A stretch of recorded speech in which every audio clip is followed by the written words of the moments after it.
Good afternoon, everybody. Myself, Manas Mishra. I am the coordinator of industrial design in School of Design, UPES. I have along with me Devashish Majumdar sir. He is the coordinator of Hi. transportation design. And we also have Mr. Ashish Deshpande, who is the co-founder of Elephant Design. So we will be having a discussion on the how we can reimagine the product design in Indian scenario. So before we start, let me introduce our school, like School of Design to you. School of Design actually started in 2013 with only one vertical, that is Master of Transportation Design, and we had only 10 students that point of time. And right now, within a span of 7 years, we have almost more than 600 students and more than 12 verticals, like both BDES and MDES. We have started interaction, fashion, and product design being the oldest branch. So obviously, this is the most popular branch in UPES. And we have full-fledged lab systems, and nowadays all the high-tech systems are there to support product design, and all the maximum of the students actually study product design here, and that's why our alumni strength in product design also quite high. So we have also started other branches like interaction, interior design, fashion design, transportation design, graphics design.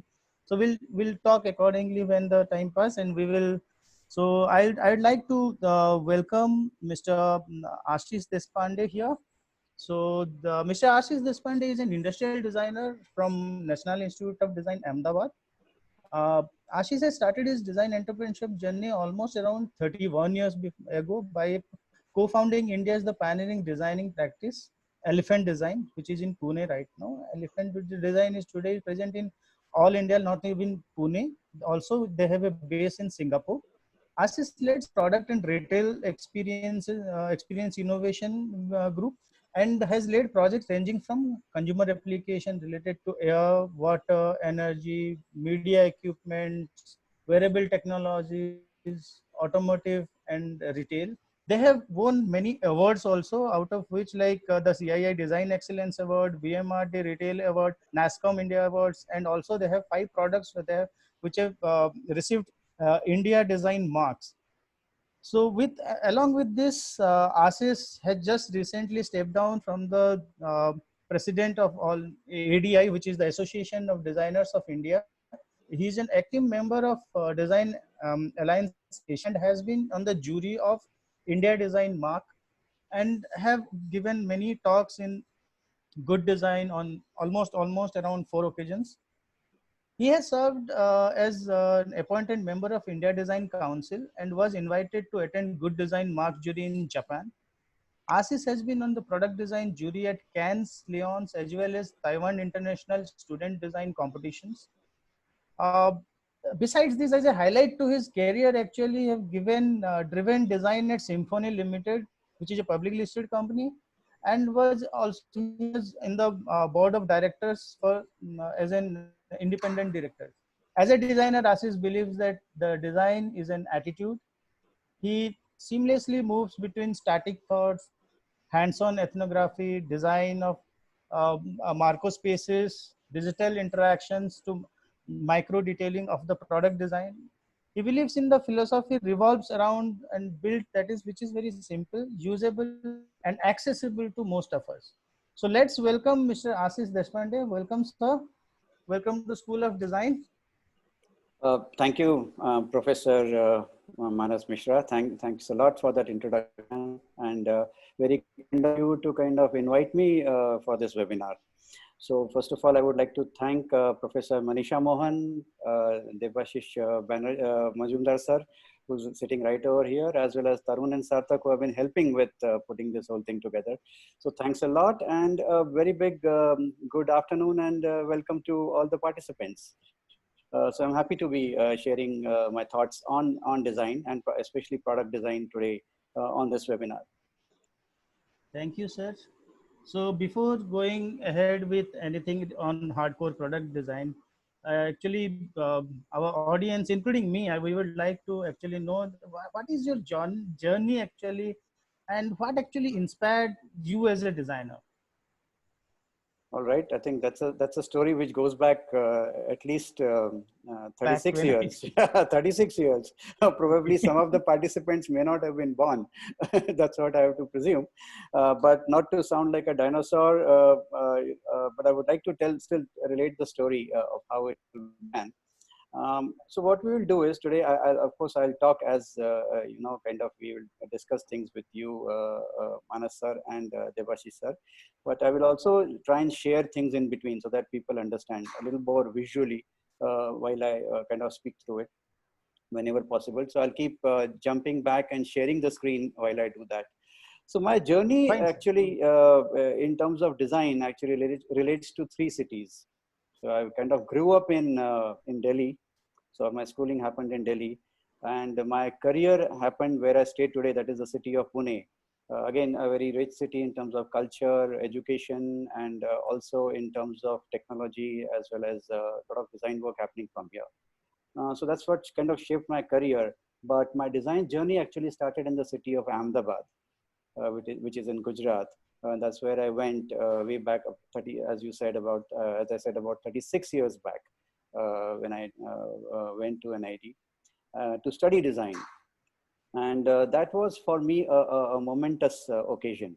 And, because once you go to a design school, as is with institution like UPES School of Design, you figure that there are no textbooks. Yeah.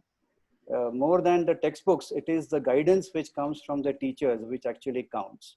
And we were also lucky, as are the students probably today, to have very great teachers teaching us. And one of the things which the teachers did was to not really, tell us everything, but only show us, a path of, like on a path to just discover. So this whole concept that if you are ever taught by, by just showing a path and say that go and discover things for yourself was a completely a new paradigm. Having, generally studied the Indian education system, and you go all the way till your 12th standard, where you probably are dealing with books and books. And then this whole discovery process happens. That was a mind-changing exercise for students like me, students of design like me.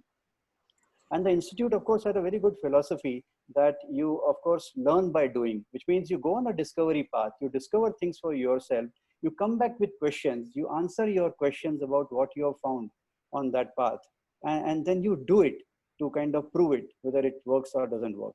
So this whole exercise of discovery, this whole exercise of doing, learning by doing is what actually shaped me as a designer.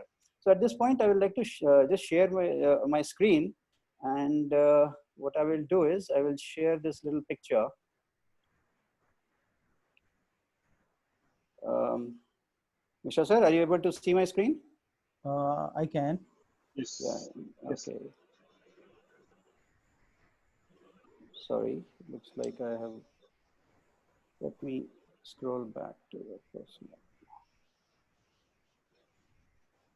Just a moment. All right. So when I began my education, one of the influences which I had was this book by a very well-known author, come teacher, and a designer, industrial designer by the name Victor Papanek, who had written this very seminal book at that point of time called Design for the Real World. Now, this is the book which actually showed me that why one should design. Otherwise, I was wondering, I'm come to this institute to probably study design. I'm finding my way of going about and discovering things, but why am I doing design? And kind of this book kind of showed me the way that design is for people. Design is for common people around us. And as long as we do that, and as long as we create relevant objects, I think it's worthwhile doing design. So that's something which I think really inspired me. And I would seriously, to designers and students aspiring to take up design, I would really recommend this book. If you're not read it, please go through it. It was written many years back, but it still holds relevance. Every page here kind of holds relevance. And this kind of inspired me. So what happened is that I started doing industrial design, and I took up projects with which I thought probably would change lives of people. So I went to the blind school And I figured out that children in the blind school wanted to listen to a radio, but transistors at that point of time, very difficult to handle. So I created I designed this transistor, which I called Sparsh, which would not topple, but also gave you certain preset stations, so you could listen to the music or the channel of your choice during those days. This is the days before MP4 players and many other things which came about. This is This is almost much, around 30 yeah, years this is back. much before CD players also came about. But so at that point Okay. of time, so this was one of the first products I kind of worked on. And then I went ahead to the school of paraplegic children, which is again there in Ahmedabad. And this institution is a very interesting institution because it helps children having quadriplegia as well as paraplegia kind of come back and gain some bit of mobility. So it kind of takes care of them. And one of the things which they need is a training walker. So one of my projects was to design this walker, and I took this challenge, and it was great to actually eventually figure out a very interesting walker which could be manufactured within their premises. So I actually went ahead and designed this walker as well as manufactured it at the workshop of the school, so that they could produce it in numbers, so that the children could use it. And it was great to look at the the expression of the children when they started using the walker, because it gave them a feeling, because they used to drag themselves on the floor before that, and from there to go and sit up, and you almost feel as if you are driving a vehicle or a car which they see on the roads every day, and but probably don't have access to that. Gave them a sense of joy. So these were the initial projects I kind of began with, and it kind of shaped my thinking, and kind of was drawing from what I was learning. But one day the education has to end, and you have to start practicing what you kind of learn. Correct. So what really inspired me is probably what you see is a picture of this great tree. So if you ever go to my design school in Ahmedabad, probably you will see this tree there. Now, there are many Yeah. trees, but this tree is there in the courtyard. And this kind of reminds me of what the institute probably I thought wanted me to do when I started, passing out of my institute. At one end, it had taught me all the values which one needs to understand in terms of design. And so it told me to be rooted to the ground, like the roots which you see of this great tree. But on the other hand, it told me to go out and reach for the sky. So the tree actually goes out to the courtyard and goes about 50, 60 feet high. So it kind of told me that go out and figure out the world. And for me to figure out the world was to look at the landscape of design in India. And we figured out at that point of time, there were not many people practicing design. Design as a service was not available to the industry in general. And that kind of created that design entrepreneur in me to go, and along with a few like-minded colleagues, I started what is today called Elephant Design. So that was my journey before I kind of began my professional career, and my education kind of resulted into me starting this whole consulting business of Elephant. So after like completing NID, that is like the one of the premier institute of design when in India at least, and even it is well known abroad. So what makes you like nowadays we call it startup, but at that point of time maybe the startup word was not there. Then what made you actually venture into a business and venture a consultancy? And what is the story of Elephant Design actually? We wanted to know what exactly happened there. Yeah, so this is very interesting, Manas, because it's like, you heard this story. Two people go to some distant land, and one says it's a terrible place because nobody wears shoes, and there's no point of me going and selling shoes there. So he comes back. He's a shoe salesman, and the other person goes and says that the whole country needs shoes, right? So design at that point of time was like that, and somehow we felt that this country needed a consulting service, so that the industry benefits from that. There were not many people at that point of time providing this service. You could count them on your fingers, for that matter, one or two people who were practicing, and we thought that it's a good opportunity. So that's what kind of started this concept of Elephant Design. And my company Elephant actually draws from this whole story. I don't know if you probably many of you have heard this story of 5 or 6 blind people. They go, Yeah, yeah, yeah. they kind of walk through the village, Yeah, and they come across an object, and they, when they start touching the object, each one interprets something else what they feel about the object. Somebody feels it's a fan, somebody says it's a snake, somebody thinks it's a wall, somebody thinks it's a column, and so on. But when they start kind of discussing and putting their thoughts together, they figure out it's an elephant. So we thought design was something like that. Design is not a one-person activity. It is actually an activity which is kind of fed by several perspectives, other designers, other people who contribute to a design getting successful. So all those perspectives, when they kind of come together, it actually creates a solution. And the solution is always larger than the sum of parts. So that was the whole idea behind setting up Elephant. And what we started was a multidisciplinary design firm by the name Elephant, which again sprang from this story. And today it offers, it's a full service design consulting firm, which offers services in various fields of design, right from design strategy, design research, industrial design, to package structures, packaging design, retail spaces, experiential spaces, as well as digital. So it kind of, we cut across the entire, the spectrum of services which cover design. And our offering is a holistic offering in terms of design strategy and as well as design itself. Right. So that's the background behind Elephant. Elephant is present in, as you said, in Pune, which is where we are kind of present. We are about 70 people strong, and we have a very small presence in Singapore as a outpost office in Singapore, from where also we are sourcing projects. So it was a high point for us, because one of the things which we had aspired when we began to do design was to think that why can't we go out and be seen? Why is it that in India there is more credibility given to designers who are walking from abroad and from the Western shores and from other places, and not to Indian design? And we reached out to Singapore and opened an office there and kind of made our brand successful in Singapore. I think that was a high point for us, as well as we think for Indian design to have reached out and done that. And today, even in Singapore, there is a lot of respect for Elephant for what they do. So that's the story and background behind starting Elephant, Manas.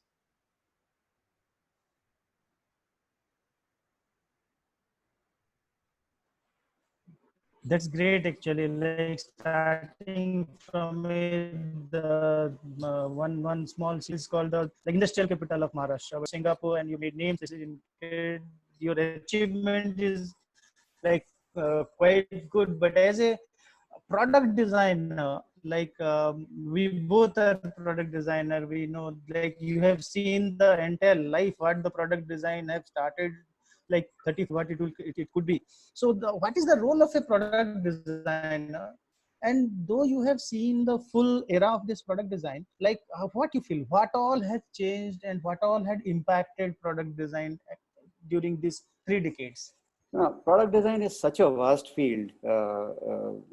Just to probably some of the participants are aware, but to the ones who are not aware, it's. I mean, where does a product start and where does a product end is a very difficult definition to do. However, product designer does a very interesting job. Okay, he bridges. His role is to bridge the gap between the business, or what is supposed to be the function of a activity or initiative, and the technology which kind of supports it at one end. On the other hand, it connects this whole business of functioning a product and the technology back to the users who are going to use the product. So a product designer plays a very crucial role in connecting all these things together. Okay, and in the end, delivering something which can be consumed or used by common people. Okay, so that's the role which it does. Otherwise, alone business many times does not relate directly to people. Hence, there is a gap. Alone technology is not sufficient enough, and many times technologies fail because they don't connect back to people, right? And what design does, it kind of humanizes all this thing. It humanizes the business, it humanizes the technology, and puts it and gives it back to people so that they can use it nicely. Okay, that's in short what designers do and product designers do. And in the process of doing that, a designer learns to work across several domains. So it doesn't matter which domain it is, but designers kind of work. So whether it's transportation, whether it's healthcare, whether it's machine tool, whether it is education, be it whatever. But the designer learns to address issues and challenges within such domains, and also learns at the same time to use a variety of technologies, variety of materials, and eventually figures out a way to make the product successful so that it can reach out to various people and it can be used by them. So that's usually the background. So what I'll do is I'm going to share a few projects to just to kind of take the participants through just the wide variety of what probably somebody like me as a product designer would have worked in my work of, let's say, 31 years. So just a few examples. So one of the earliest things I started work was I went to Times of India, and Times of India at that point of time, gave a project saying that why don't you design a mug which can be used for drinking coffee or tea. So when you have your first cup of, when you go through your newspaper in the morning, probably this is what you actually drink your tea or coffee from. So this was one of my first projects which I worked on, to design a mug, tea coffee mug for Times of India, which was inspired by the newspaper. So if you see, there was use of ceramics. So as a designer, it's a very simple product. It kind of takes care of tea or coffee, but at the same time, you are learning something about ceramics in the process. You learn the fine process of using the different set of materials and what goes about in designing that. But design extends to other processes also. For example, this is a polypropylene, which is a material in plastics, molded luggage. So this was one of the few companies which makes molded luggage, and we were able to design a completely new range for them based on plastics. Or a commercial product like a generator set, which uses petrol or diesel to power your shop or your house when there is no electricity, to casting. So what you see here is aluminum casting, which is used to design an award, which is used in the automotive world by Overdrive, which is a publication in the automotive sector.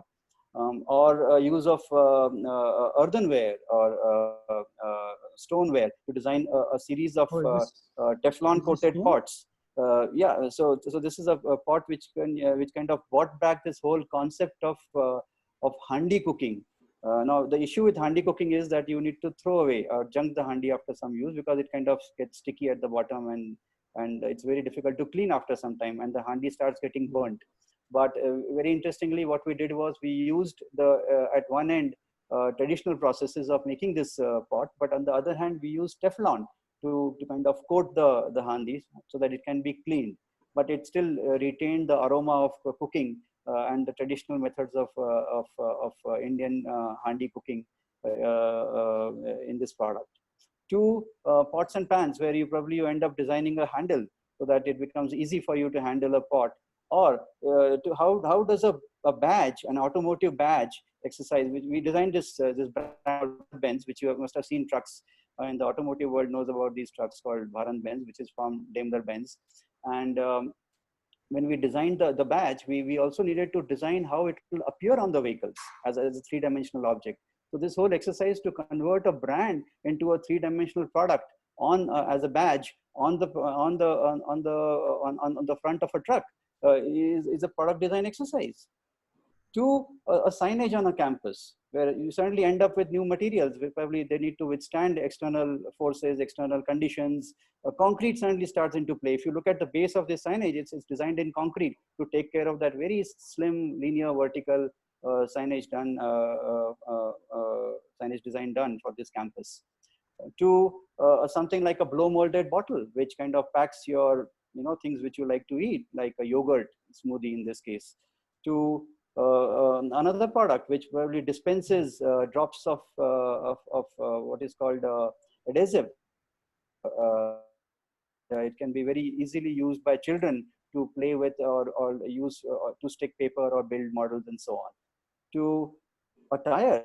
So a designer, if you look at the journey of a designer, which began, let's say, designing ceramic mugs, to dealing with rubber, which meets the road for a truck, Yeah. So how do you design a tire? What do you communicate with the tire? How do you make sure that the right sense of grip and the traction which is required is kind of built into it? You know, at the same time, it can be produced by the processes which are there to kind of make a tire like that. We never give this a thought, but believe me, designers have designed it. I personally have been involved in this project and so on. Right? To a rural community equipment which will help you chill milk at community level inside a village, to a medical equipment which can be carried from place to place for diagnostics, including the user interface and the UI based on a mobile phone, to a wearable healthcare equipment which kind of which helps stroke patients rehabilitate from a stroke which they might have undergone. So the idea of showing quickly all these projects to everybody here and the participants was to show the width which a designer can have. And I'm just showing a few. There are other areas, including automotive and education. And I'll share some more examples later where design makes a lot of difference. And that's the role a designer plays. So there is no end to what a designer can do. It is your ability to actually figure out what you can do to make a difference to the life of people. And that's what a designer does. So like these are very eye-opening examples. Like we as a product designers generally boast our, like we have actually a wide range of possibilities we have. That's why we choose product design as a possible career. Like today we can work on crafts, tomorrow we can work on high-tech products, then we can change up to go into packaging, then we can do graphics. Like a product designer trained in each and every aspects. But to do this, generally the product designer should be equipped with some skills. So Right. what do you think, like what should be the skill set of a product designer? Because many of the students are online now, those who are in UPS, and most of them are, I think of the participants are aspiring design students. So can you please tell me that what are those skill set actually make a student worthy of a product design student? So I will, of course, talk about the regular skills which a designer has, but I will also talk about what else needs to have. And probably I'll tell a story in between. So that's probably how we can take this on. I think one of the role which a designer, of course, we all know plays is kind of humanizes the functions. So when designer, first of all, comes across a problem, the idea is to understand the problem and see how the problem can be challenged. So you kind of tackle it from the point of view of how humans will be best able to overcome the challenge, whatever is in the front. So that's a skill you learn as a designer to kind of keep meeting these challenges. Aesthetics is a very important component of the skills. So ability to impart a sense of emotion or aesthetics to a set of product or a product in front is one of the core areas which a designer always kind of grapples with, right? But I think I would want to step back at this point of time and kind of tell you a story which actually comes from this company called Symphony. And I began working with this company, Symphony, which is into making air coolers, about almost close to about 29 years back. Yeah, so that's a long journey which has been there, and that's the reason I'm and share this story. I think one of the things, and I would put that as a key skill set for a designer, is the ability to spot opportunities. Do you have the ability to spot an opportunity? And opportunities are all around us. Right now there was a debate which has been going. Education is now kind of because of COVID and everything, it's kind of confined to homes, so everything is online. How can you teach design? But if you just look around us, the COVID itself has opened several opportunities, right? So we as a designer, you always are looking for what is the challenge, and challenge is always striking you. And within that challenge, you're able to notice an opportunity. So that's how we began with this company called Symphony. And I think it was in the early 90s that I went and approached this company. And I kind of went to the managing director of the company, and I gave my introduction. I had hardly had any credentials, but I said, this is all I can do. I'm a designer. I can help you with your products. So Symphony was a company which had introduced some plastic coolers at that point of time. Correct. And I said, I can help you to make your coolers better. And the gentleman looked at me, Mr. Bakeri, and he was a he nicely smiled and says, "But we have already designed our coolers. So, it's doing well. So what else can you do?" I said, since cooler is it's a seasonal product, and it only probably sells in the month of, the summer months when Summer. probably people feel the need. So probably you need a winter product. Yeah. And I said that probably you need a water heater, or a product which is kind of sufficing people in the winter months to kind of augment your line. And that kind of created an opportunity for me. Now, see, I had gone there with this understanding that probably they need this. So I had done my homework about the company. I had a thought about what possibly could be done, and I knew that there was an opportunity, and I pitched this opportunity to the gentleman. And he said, "Okay, let's work on a water heater." And incidentally, my work at Symphony did not begin with designing coolers, but rather began with designing water heaters. Okay. Yeah, that was my Well, starting Symphony point. is very known about the coolers. Like Yes, of they make course, of course. air And there was a point of time when they were also creating water heaters. And but see, this is what it is. It's about spotting the opportunity. Once you spot an opportunity, you get an entry. You get an entry, you start designing things, you start adding value over years. Okay. And so what for me, it was a question of a sketch. So I went back to Pune. I came back. This was in Ahmedabad. I took a train or a bus or something back at that point of time to Pune. I quickly drew a sketch of how possibly one could improve a water heater, and went back saying that these are the values you can build in. And based on that, we started creating this, and we created a whole line of water heaters at that point of time. Uh, and the water heaters quite a few years. The range was called Columbia, if I'm not mistaken, and it became a successful product till, of course, competition started pitching in, and as a company we needed to focus. So one of the things which we were always we were discussing with this company was that why are our products are better, and we are designing the products, they are better than the competition and so on, but still we are not able to forge ahead. And it was always we are fighting the discount battle, and in the markets there's always somebody who's trying to almost as good at us. How can we create a differentiation? So one of the things we did at this point of time as a design company was to go out and start looking at what people were doing with the products we had designed. So we started visiting people's homes, and we discovered that people had, we could not figure out our products. So we kept asking, where is our product? So they said, no, we have kept it out. So people in the non-season months would, or whenever the work is over with the product, they would shift it out to the balcony, push it under a cot, push it somewhere else, and so on. Right. So, so we figured out that why is it that people are not willing to keep our products in the room where they need it when it is not in use? Okay, and that kind of drove us to a very interesting insight that people don't have sufficient space. Yeah? I think it was Javed Akhtar who wrote this I think poem, Har Ghar Mein Ek Kamra Kam Hai. There's a book, Tarkash, and he says that Har Ghar Mein Ek Kamra Kam Hai. So every house has, however big your house is, you might have a one-bedroom house, you will have a mansion, but you will always be short of space. That's our psychology, right? So you appreciate any little improvement in the space. So we gave ourselves a target that can we convert this whole boxy coolers, which were like big in size, looked very bulky, they're not unsightly, and that's the reason people were pushing it out and so on. Can we convert that into a small footprint of 1 foot by 1 foot?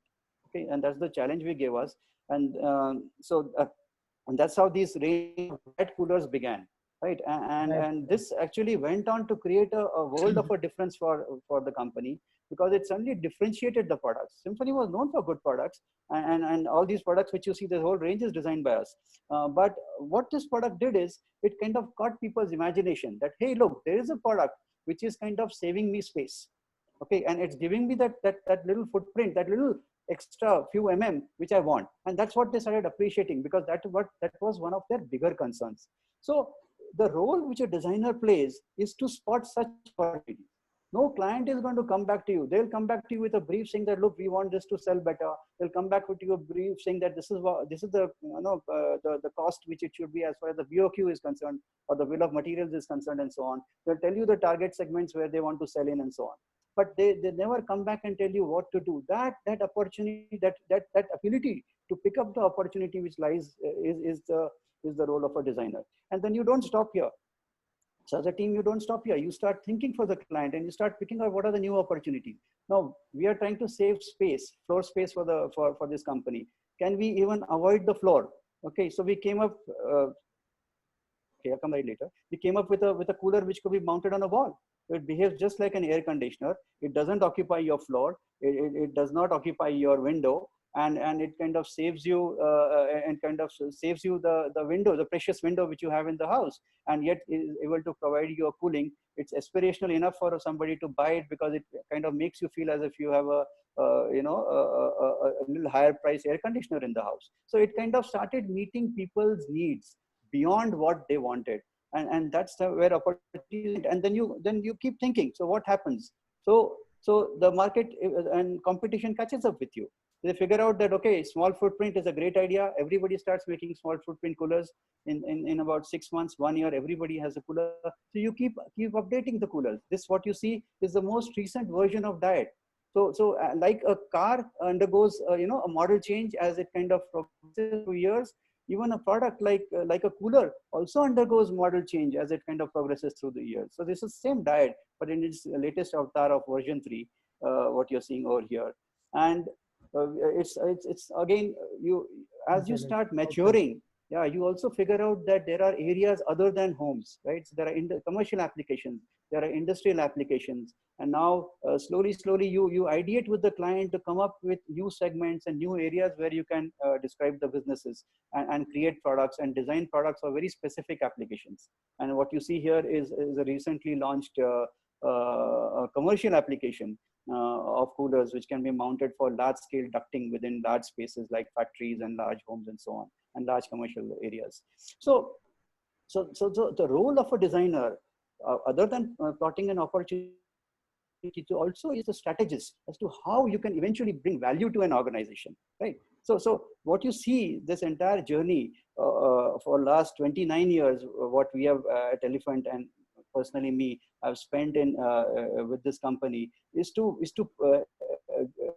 over a long period of time provide strategic inputs which are completely based around design, convert them from generally a product manufacturer to a design and innovation based product manufacturer, and help them look at new values which they can build into their business using design. So I think that's a big value which kind of designer brings it across to the table.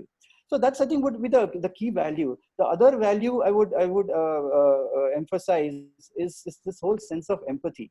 Yeah, I think designers, and to be a designer, you have to build in this empathy. Empathy is very different than sympathy. Many times we are sympathetic to somebody what is happening. Now, when I say empathy and sympathy, I'm not using these words to figure out somebody who's in pain. I'm saying everybody is in pain. Even a business, a managing director of a company or a person on the shop floor also is in pain. Yeah. So you have to be sensitive enough to empathize with them, which means you should be able to figure out what is the problem you can solve for them, like the problem of that 1 square foot which we solved for the consumers. That was out of empathy and doing something, which means we were able to convert that into an action where there was a solution to not just sympathy, but it kind of resulted in a sense of action for that challenge, right? So that is empathy. That's another nature which designers must have, and they must develop this sense as they kind of progress. And I think the third is, which nobody will tell you, is to be responsible. So all throughout this process, no client is going to tell you this. Okay, no colleague of yours is going to tell you this. Probably teachers have told you, but some of us probably didn't listen to it. But it's for us to figure out that you have to be responsible, which means what you produce, you have to make sure that it is something appropriate. Again, I'm going back to what Victor Papanek taught me, that what you create, make sure that it is required by the world. It's just not being created just as one more thing, one more consumable to be produced in the world. Many times we see products which you say, yeah, it's a great product, but why do I need it? I don't need it, right? So you don't end up designing those, but you design things appropriately. You design things with the right set of values so that the humans are benefiting. You see that the least amount of material goes into it. So whatever is required in terms of design, expertise, skills, technical skills, all those should be, there with you so that you create what is called a responsible design, which does the least amount of damage to the entire ecosystem around us and the nature. Right? So I would say these are the skills primarily I would focus on in terms of a product designer, Manas. Great, sir. Like great insights. Like it is kind of kind of picking each skills you have, like 1, 2, 3 and all. I hope all my students, those who are attending the webinar, are getting benefited out of this, because this is actually the voice skill set they want in a product designer to actually get into the design business. But when we talk about design business or design something, then something called in our mind, something is called startup. Like this is the new buzzword. Like everybody is doing startup, this, that. Few are getting successful, few are selling of the startup, few burn their hands. So what is this design startup? Like how we can, what is the actually the era of this design startup? So startup, Manas, startup is a buzzword, and it's good because it's kind of defining how our entrepreneurial and enterprise landscape is in this country. Probably in the future, it's going to define how the economic landscape of India is going to be, as it is defined across the world. But there are two issues. One is how to design for a startup. That's one issue which designers usually face. Because as a startup, you start providing design services to a startup. And other is how do design companies become startups, or how do you deal with that? So there are two issues. I'll address both. Let me address this issue of design for startups, which is a very, very tough field. Believe me, it's easier to design for a large corporate or for anybody else, but to design for a startup is very difficult. At the same time, design for a startup is also extremely satisfying. Okay. So startups actually, and I've worked with several startups the last few years, and they are extremely energetic. They are very open to explorations. They are open to new ideas. They are open to explore, experiment, figure out what else can be done. So that's very good, because as a designer, you always want to try out things. Let things fail, right? But as you start working for corporates, you figure out that failure probably at times is not an option for you.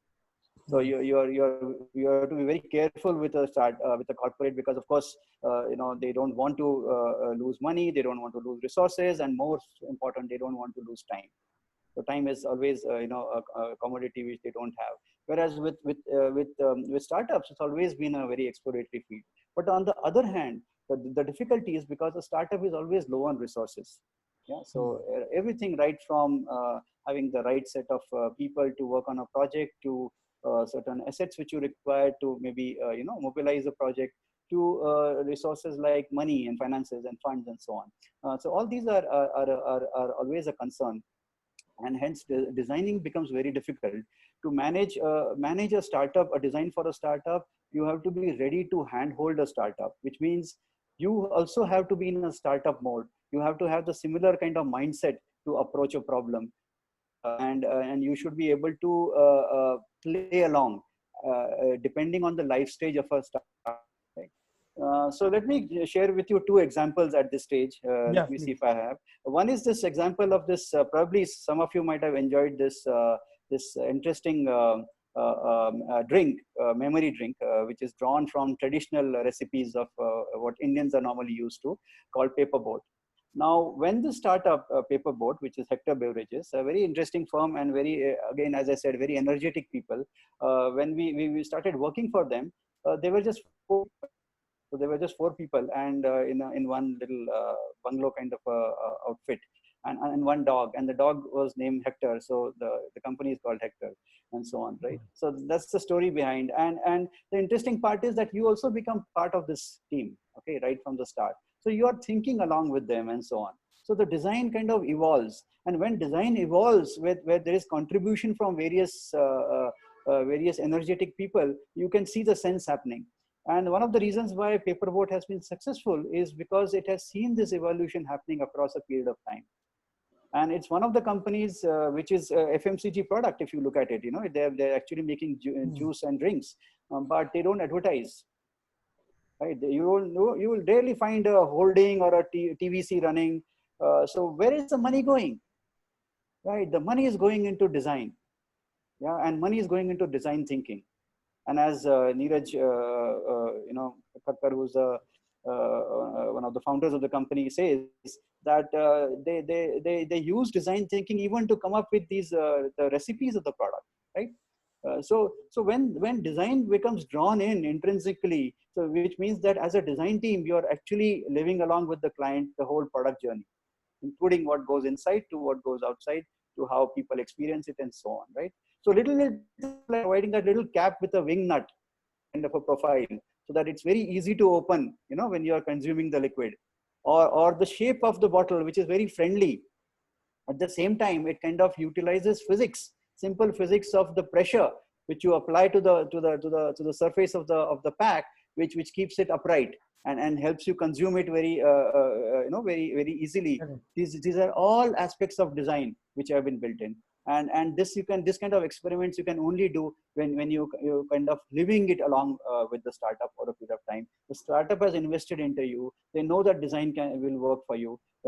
So you take care of the startup, and the startup also takes care of you. And that equation happens. You go step by step through the whole journey, including the investment journeys for the startup, and then eventually it's a success, right? So I would say Paperboat is a success, and one of the successful stories of how startups can utilize design and how design services can be given to a startup. So this is one story.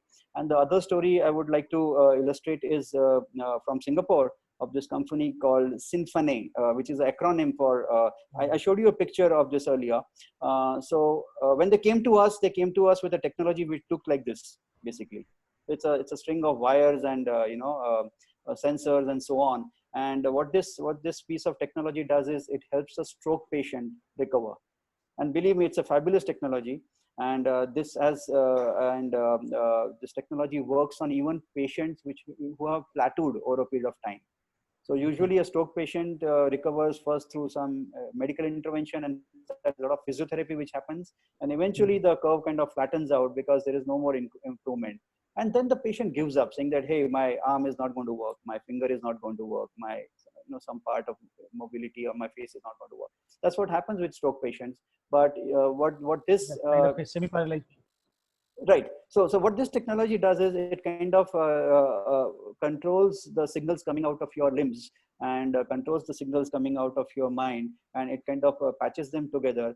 And through a very simple interface, it teaches the patient to overcome and marry those signals. So basically, our brain is plastic. So you reconfigure some other part of the brain where the stroke has not damaged, and you reprogram it.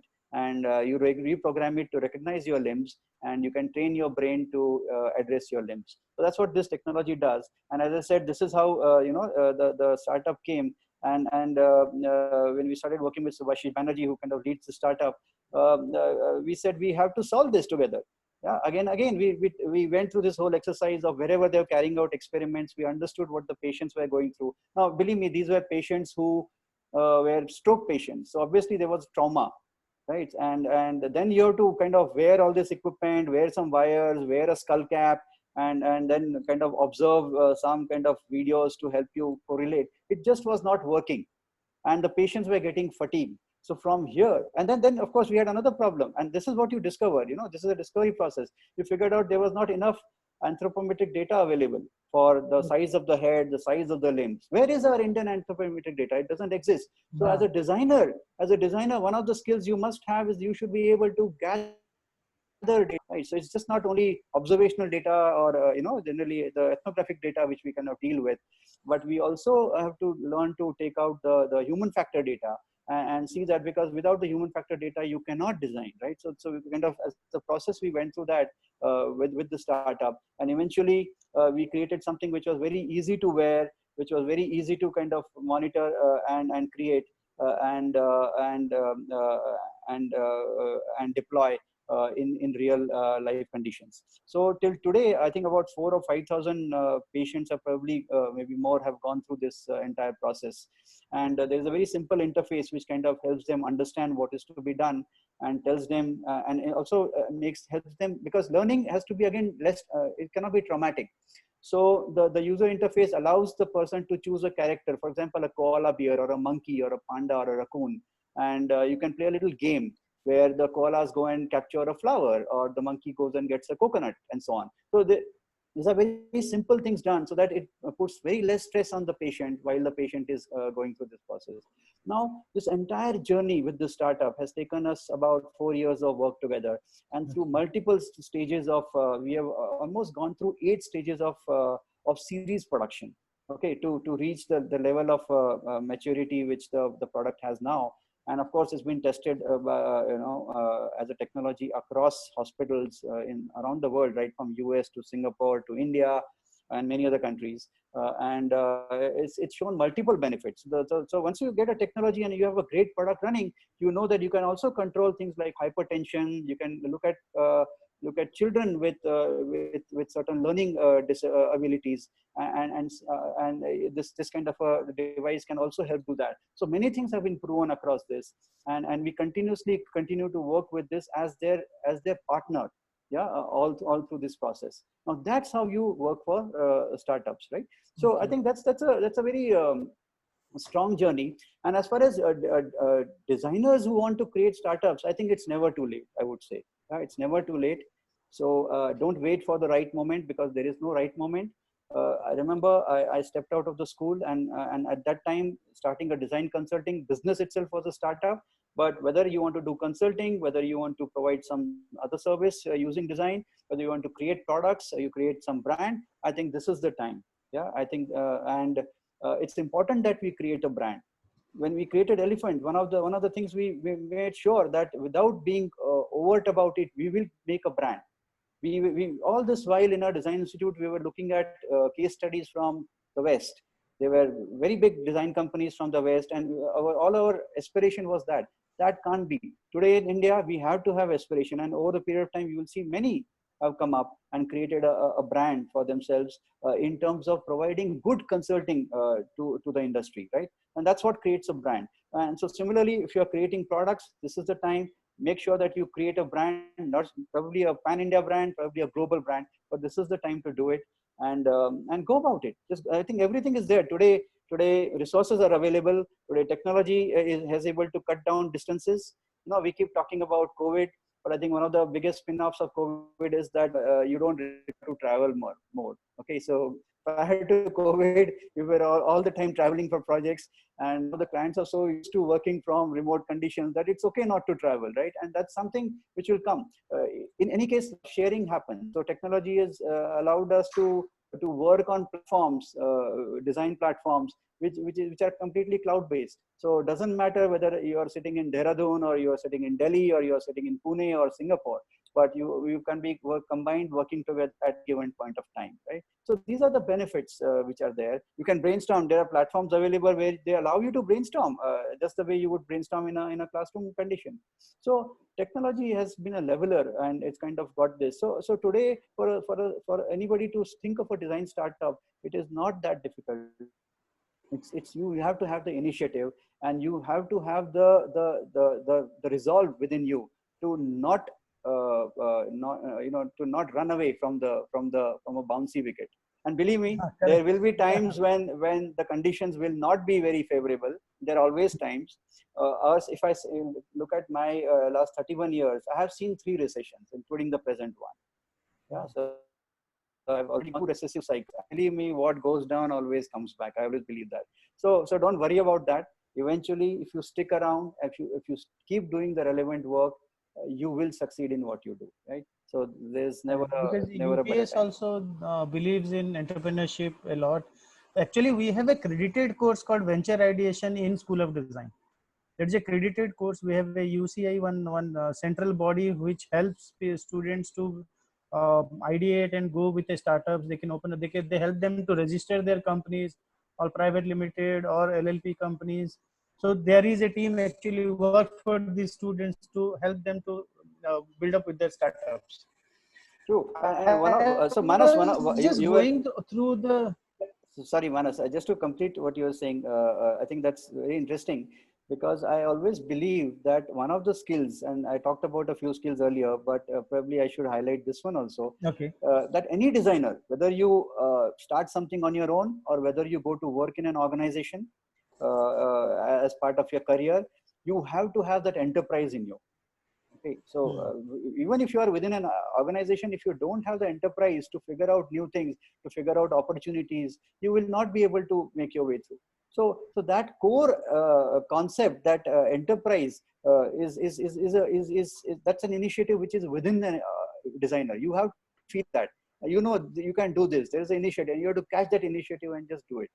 Yeah. So I think entrepreneurship as a concept needs to be understood by everybody, not just the people who want to be on their own. True. Actually, I was going through few of the questions here, what the participants have just typing out, and maximum of the amount of the questions are regarding the present scenario, the pandemic COVID. Like so, if I sum up those few of the questions, so basically it is two parts, like how COVID is going to affect product design and why I should choose product design as a career. Okay. So these are the straight away two questions. What Right. will be So, the so let me first address the first one, which is why I should okay. choose product design as a career. Okay. So, I mean, one chooses whether you choose product design as a career, whether you become a fashion designer, you become an architect, or you become a graphic designer. That actually comes from within. So I think that that's something which is core to you. If you are the kind of a person who likes to build things and make things, and you've always been like that, if you are the kind of a person who has always been exploring things, opening things, putting them back together, making new things out of something, then you probably are a product designer at heart, right? And that's one of the reasons why you should take a product design. Why you should take a product design? Because as I explained earlier, there is enough to be done in this world. Okay, and since you mentioned COVID has just opened up possibilities. You see the state of education pre-COVID, and you see the state of education within COVID and now post-COVID. The whole entire education shifted online, including institutes of design to other institutes of teaching other professional courses, schools, right? They all shifted online, and they were seamlessly able to carry this out, right? So what does it mean to us that when you come across a challenge like COVID, it opens up opportunities for us. It opens up opportunities to design products for education. It opens up opportunities to design products for healthcare. How many of us took part in designing a PPE suit, or probably a kit, or a ventilator, or so many things which were needed to be designed? They are all products only. They're all products, right? And why the products? Suddenly the need, because the challenge was there. So COVID actually threw up challenge. So I'm just trying to address both the issues. So why should you become a product designer? Because there are enough products in this world, and especially in this country, which need design. And I think another 20 years, probably no robot is going to take over this work, okay? Because that spotting the opportunity is something which is so human, right? So there is big scope for product design. And I think if you have that in you, if you have that sense within you, and you always have been playing with products or trying to improve products of whatever nature, then I think you should definitely look at this as an option. The other question, what else COVID is actually doing? And that kind of brings me back to this whole concept of product design. Any product design project, if you look at something called a timeline, is very large. So I have never seen a product design project ending less than 6 months. Yeah, so product design projects usually are 6 months and more. And some of them even stretch for a few years, depending upon the nature of the project. If it requires a lot of R&D and a lot of trials and so on. So the lifespan of a product is huge in the case of a product design project. And how many months have we spent in COVID? Right? Maybe 2 months, 3 months. Probably we'll spend another 3 months in this kind of a situation.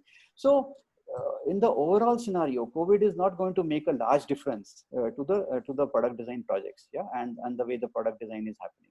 But what it has done, it has created access to certain mindsets, or removed certain myths and mindsets, and create access to certain technologies. As I said earlier, for example, a lot of time is now going to be saved because people don't need to travel.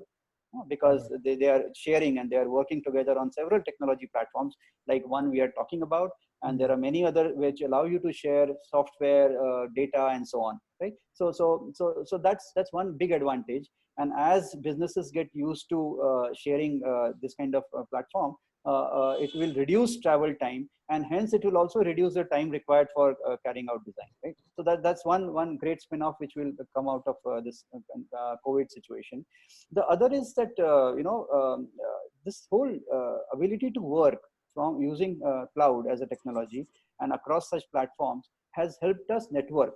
So suddenly the power of networking, which means that I don't really need to be present in your office or your workplace or your institution, but I could be somewhere and yet at the same time contributing, right? So I could be speaking to, let's say, a set of students sitting at UPS campus, or I could be sitting, and talking to a client team somewhere, but I could be remote. So which means as resources, I am not restricted to my local zone for resources, but resources for design, I could be drawing it from anywhere, right? So that's the other advantage which has kind of got highlighted because of this COVID kind of a situation.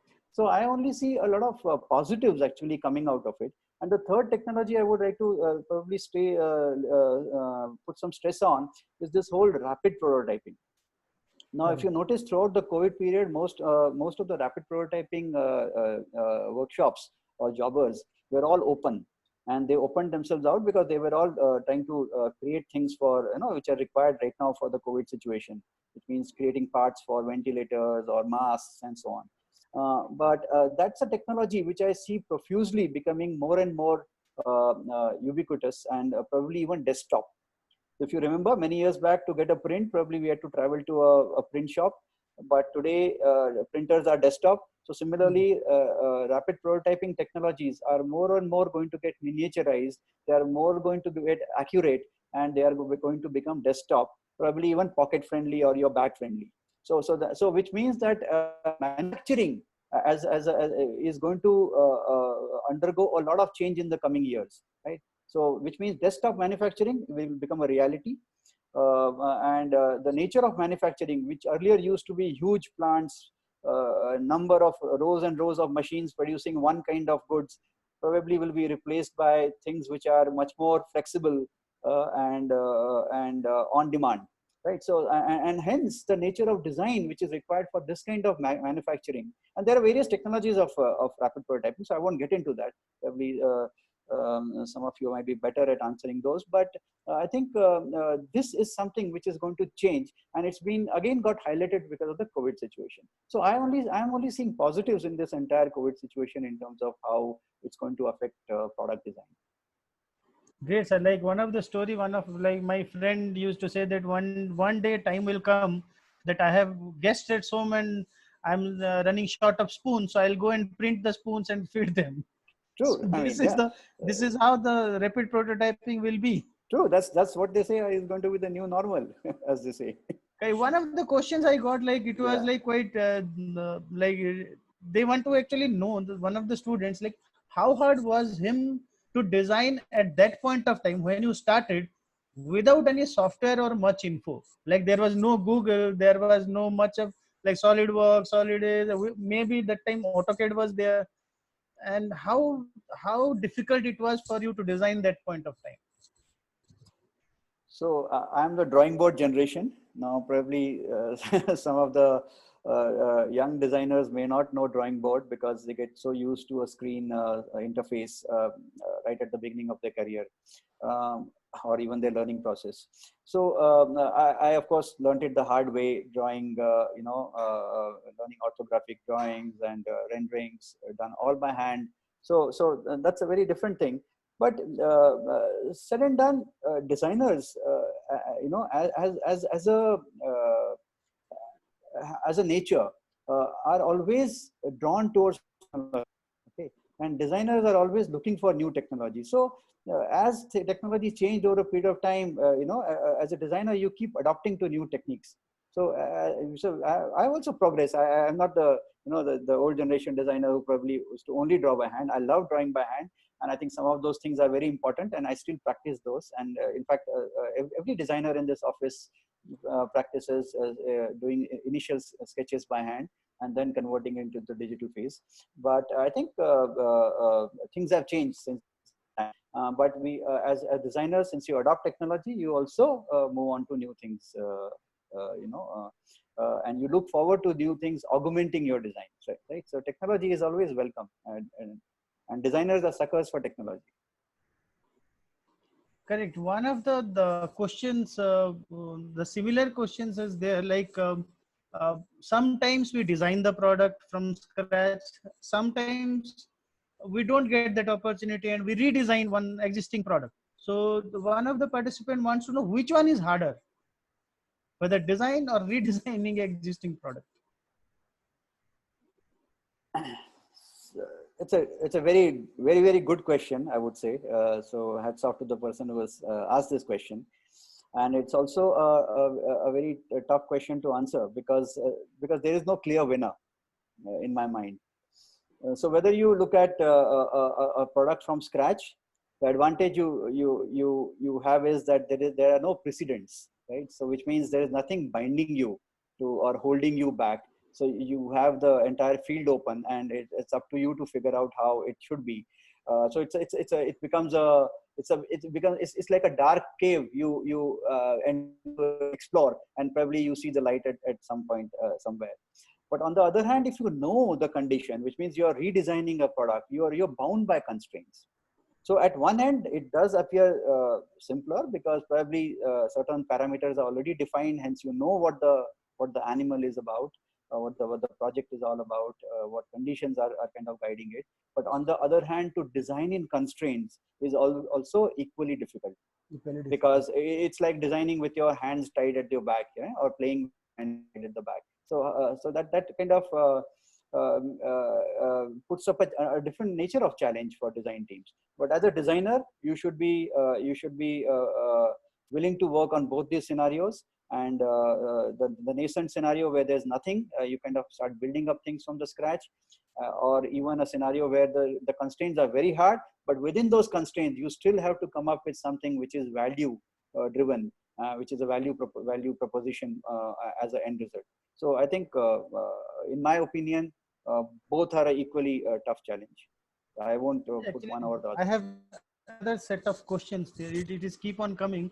But would you like to show something more on like how the Elephant has treated design or redesigning things as a case study? So probably I'll show something which was probably done right from scratch along with. So again, a very interesting project done with a business which was just starting up, which means it was a core idea where probably things were only on paper at that point of time.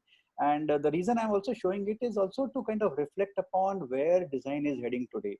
So if you look at it, and one of the questions which was asked earlier by you, Manas sir, was that what all is happening, what all is changing in product design. And one of the things which is happening is, and I talked about technology and designers being kind of attracted to technology, is that many new things are happening today.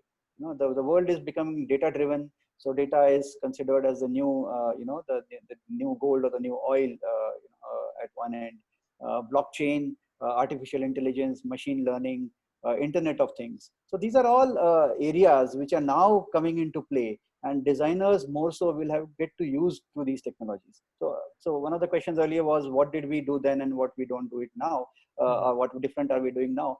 I mean, we learned the design on basic mechanical principles. Right? Machine design was one of the core principles on which you looked at. Most of the interfaces were machine design driven. Yeah, so you had a lever, you had a rotary wheel to operate, you had a knob to turn, a so-and-so torque was involved, and so on. Right? Of course, at the core level, basics still remain that. But if you look at it, interfaces have changed. Suddenly, we are not pushing knobs, we are not pressing buttons, but we are swiping our fingers, right, to read messages and kind of operate things and activate things. Sometimes we don't even touch. We just do. Sometimes like, you're not. So you're using gestures. So see the difference which has happened. So all these things, including electronics, optics, and some of the technologies I mentioned earlier, have kind of resulted in some kind of a change. So one of the things which we did, and I'm going to share this project, is this this whole product system which we developed right from scratch for a very interesting technology company called Plesmo. So what Plesmo does is that it looks at children. Now again, I'm talking about the new fields where a lot of new things are happening. One field is education. Now you take education at one end and you take a technology at the other end, and you see something very interesting comes out, right? But how do you teach a child? Education for children. How do you teach a child? Because children are very different. We all remember as children, we used to, I mean, we all were imaginative, right? Like this picture which you're seeing. We read things, we read books, we kind of visualize things, we fly in the air, we play games in a very different manner. So all of us are, we are all the time playing. And what we remember from our childhood is our play. We remember our games because that was our biggest learning experience, to play. Right. And how do children play, right? They do anything. They'll make a bread box. Yeah, they'll take a shoe box and kind of convert it because they have seen their probably mother cooking. So she made pizzas, so let me cut the bread box and I want to be like my mom. So I'll make a pizza, oven. So children play. So children are role playing all the time, and they are using things around them. They'll go a table and make a house out of it. They will take a box and make a oven out of it or something like that, right? The children are constantly up to that. So that's what Plesmo is about. So what Plesmo does, it allows you to play.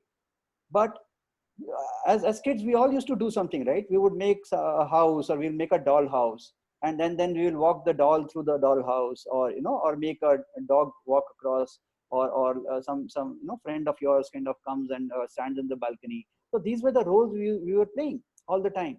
But now imagine that you have the ability to automate those, which means when your doll approaches a house, probably the gate of the house opens, and a welcome message flashes across, the lights come on. Is that possible today? It's possible. Why? Because there's a technology. There's a technology, which means if you do coding properly, if you know coding, if you probably understand what is Internet of Things, and probably you understand some bit of artificial intelligence, then probably all this is possible to do, right? But if you say this to children, they won't be able to play, because for them learning, it's like learning physics, maths, chemistry, and so on, right? And that kind of subdues us, and that kind of starts subduing our creativity. So how do you keep the play element alive, at the same time make the children go through an experience, so that eventually they learn coding, they learn the rationale behind how to write a program, they learn the electronics, they'll probably learn how IoT works, and how to activate, move things, how to create little experiences, and at the same time they continue playing, right? So what I'll do is, so it's a series of little boxes, or little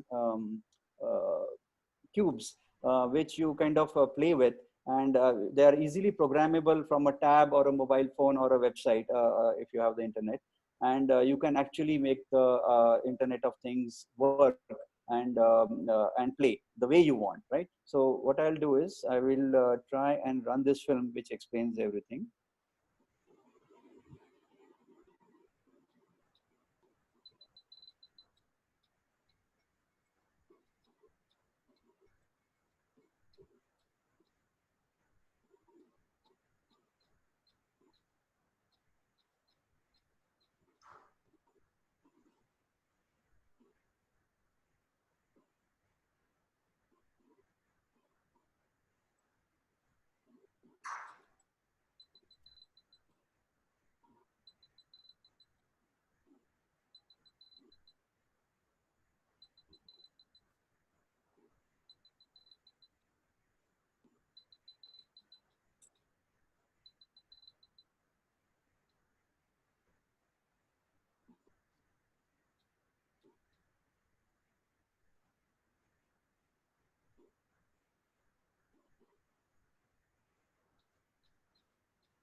Nice. So, as you saw, there are a lot of possibilities now. Technology is opening up these possibilities. So, you take any field. I showed you one example of the field of in education, how technology, education kind of come together. And if you have the right sensibilities of design kind of built in, you have a system. So, what you see, Plasmo is a system. Of course, those of you who are interested in Plasmo, please go to plasmo.com and probably you can learn more about it. And it's a very interesting field. Even designers can make use of this, the system which has been developed.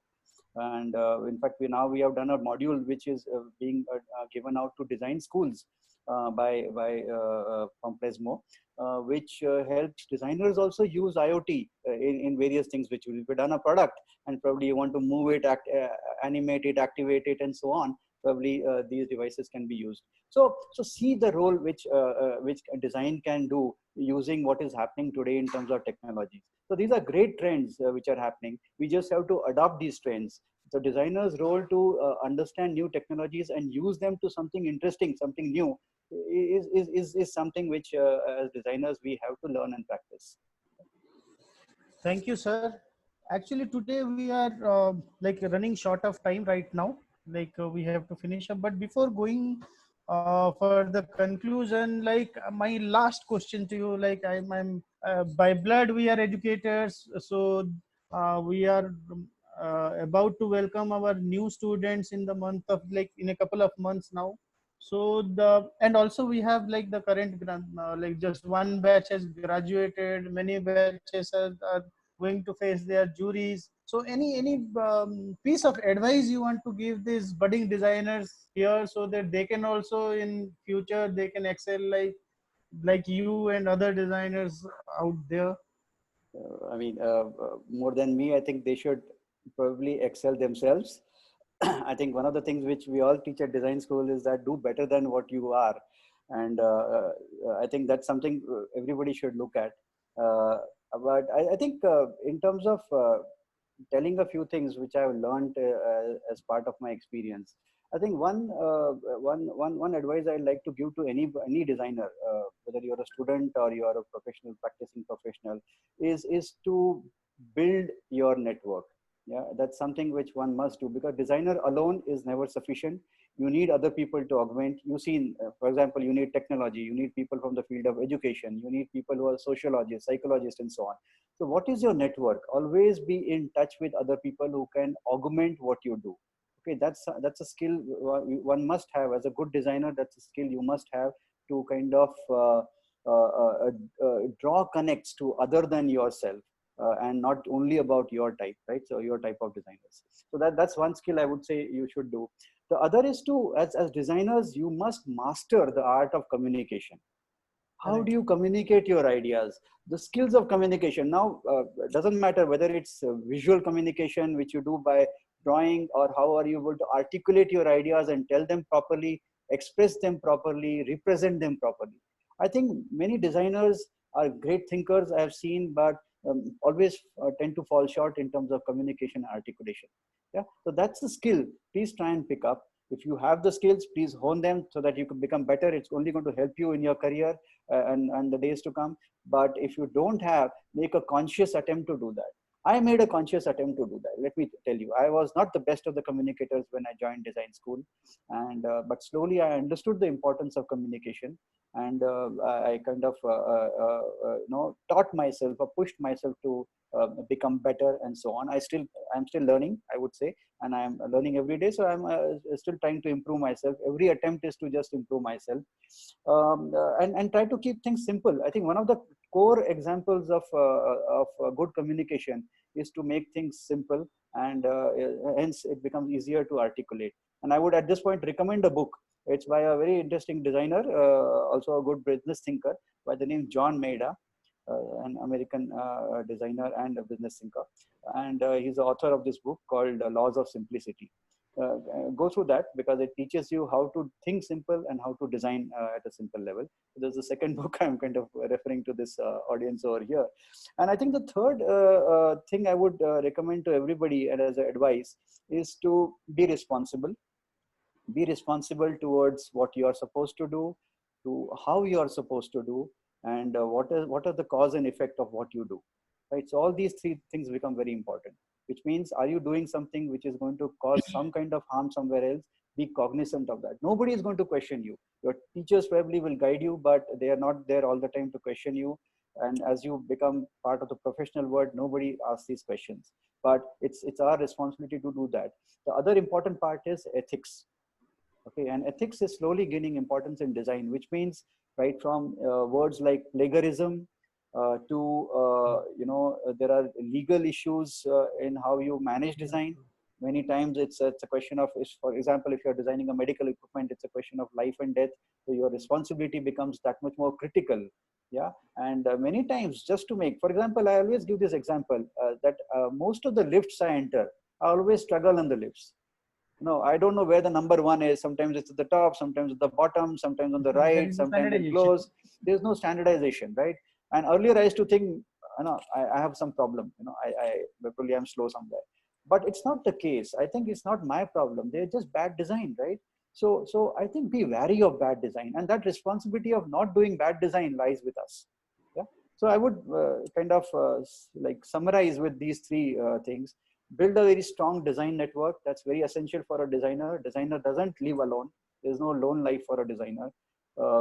Improve your communication. Be very expressive. Learn to tell great stories. Learn to articulate, express what you do in terms of design, and do it in a very simple manner. And third, be responsible for what you do. The onus lies on you. Okay. Yeah. So thank you so much, Manas sir, for giving this opportunity. I would also like give some of the examples, whatever you just now said, assisting to that. Like the good product design is like telling a good story. Like may it be from the Ramayana eras, like what is a Pushpaka Viman was there, till the iPhone or the lovely latest products. Like every time there will be a good story to tell. So this is the young designers. You have to write those stories through your products. So thank you, sir. Thanks a lot. Thank you, Devashish sir, for joining us. Thank you, Ashish. It was lovely, very nice session you attended. Very nicely, simply, he described the thing. Whole thing was like a storybook. Thank you so much. Thank you so much, Devashish sir and Manas sir. Thanks, Tarun. Yeah, thanks, Tarun, and all the team behind. Yeah. And all the good wishes to all the young designers to what they're going to do in the future. And believe me, if you are going to practice design, then I think that's one of the best decisions you have taken. So consider yourself lucky and do what you can to the best of your abilities. Thank you so much. Thank you, sir. Thanks a lot. Thank you. Have a nice day. Have a nice day.